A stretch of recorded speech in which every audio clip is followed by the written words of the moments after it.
2009 সালের জাতীয় মানবাধিকার কমিশন আদতে কোনো আইন না, এটা হচ্ছে সরকারি আরেকটা দপ্তর বানানো হয়েছে জাতীয় মানবাধিকার কমিশনকে। মাননীয় স্পিকার, এই যে আইনটি আজকে যেটি পাশ করানোর কথা বলা হচ্ছে, এটির মধ্য দিয়ে 2009 সালের জাতীয় মানবাধিকার কমিশনের যেই আইনটি সেটিকে রিস্টোর করা হবে। জাতীয় মানবাধিকার কমিশনের যে 2009 সালের যে আইনটি আছে, সে আইনের যেই প্রয়োগ দীর্ঘ 17 বছর ধরে হয়েছে সেটি আমরা দেখেছি। জাতীয় মানবাধিকার কমিশনের নামে বিরোধী দল ও মতকে দমন কমিশন হিসেবে সেটি ব্যবহার করা হয়েছে। বিএনপিকে দমন করার বৈধতা জাতীয় মানবাধিকার কমিশন উৎপাদন করেছে। আমরা জাতীয় মানবাধিকার কমিশনের চেয়ারম্যানকে বলতে শুনেছি, জামাতের নেতাকর্মীদেরকে গুলি করা বৈধ মানবাধিকার টিকিয়ে রাখার স্বার্থে।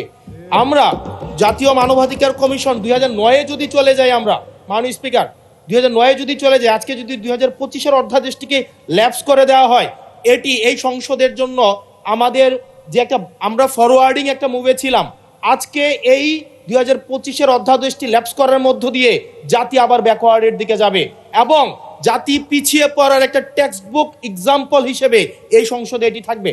2009 সালের জাতীয় মানবাধিকার কমিশন আদতে কোনো আইন না, এটা হচ্ছে সরকারি আরেকটা দপ্তর বানানো হয়েছে জাতীয় মানবাধিকার কমিশনকে। সেখানে স্পিকারের নেতৃত্বে যে সিলেকশন কমিটি করা হয়েছে, সেখানে স্বরাষ্ট্রমন্ত্রী থাকে, সেখানে আইনমন্ত্রী থাকে, সরকার দলীয় একজন এমপি থাকে এবং সেখানে মন্ত্রণালয়ের একজন সচিব থাকেন। অর্থাৎ একটা 6 সদস্য বিশিষ্ট একটা সিলেকশন বোর্ডের সেখানে 5 জনই হচ্ছে সরকার দলের। এখন একটা সরকার দলের একটা জাতীয় মানবাধিকার কমিশন, এটা হচ্ছে আমাদের আজকে আমাদের এলজিআরডি মন্ত্রী নেই, উনিই বলেছিলেন জাতীয় মানবাধিকার কমিশন হচ্ছে একটা মূলত বিরোধী দল কমিশন হিসেবে ফাংশন করে। এখন বিরোধী দল দমন কমিশন হিসেবে মাননীয় স্পিকার ফাংশন করে। মাননীয় স্পিকার, জাতীয় মানবাধিকার কমিশন যখন এটা বিরোধী দল মত দমন কমিশন হিসেবে ফাংশন করে, আদতে এই কমিশনটা কিন্তু আমরা যদি দেখি, মানবাধিকার যেখানে যেখানে ক্ষুণ্ণ হয়েছে এগুলা কিন্তু সরকারি সংশ্লিষ্ট সংস্থা করেছে। সেখানে বিডিআর, র্যাব, তারপর হচ্ছে আপনার বিভিন্ন বাহিনীদের সেখানে কিন্তু সরাসরি সংযুক্ত আমরা দেখেছি, তারা মানবাধিকারকে ক্ষুণ্ণ করেছে।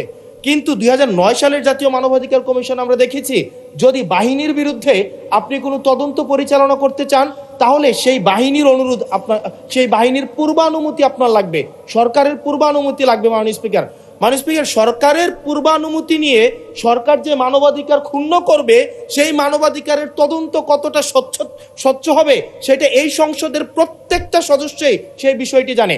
আজকে সরকার দলের একজন মাননীয় সংসদ সদস্যের আজকে এই বিলের যে ল্যাপস করে দেওয়া হবে, এই সংসদে আজকে যদি 2024 সালের মে মাস হতো আর এই বিলটি যদি উত্থাপন হতো, তাহলে এই সংসদের এমন একজন ব্যক্তি নাই যে এটার বিরোধিতা করত, প্রত্যেকে এটাকে সাদরে গ্রহণ করত।